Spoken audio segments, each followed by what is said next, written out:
Working in VR with Oculus Medium opened my eyes to create worlds that my characters inhabit and allowed me to create stories they can participate in. Over the years, Quill has evolved from a VR painting tool to a truly magical self-contained storytelling tool.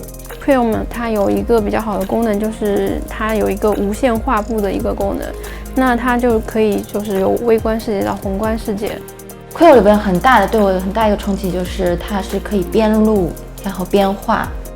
就是和大家在一起很开心，找回了一种那个上学的感觉。它可以在短时间内循序的帮助，就是我们大家能够学会 Quill 和 Media 这两个软件，而且最终还可以应用到我们的艺术创作中去。我对 VR 的认识，应该说通过这个项目是一个从零到有的一个认识吧。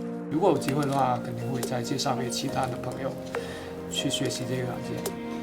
你只要有想法，其实 Oculus 很容易帮你实现，然后并不需要你去学很复杂的3D 技术或者是 VR 技术。它给了我很多技术上的突破，就可以让我尝试一些从来没有尝试过的创作方式。最大的收获，我觉得其实是转换了一个创作思维。我收获了快乐。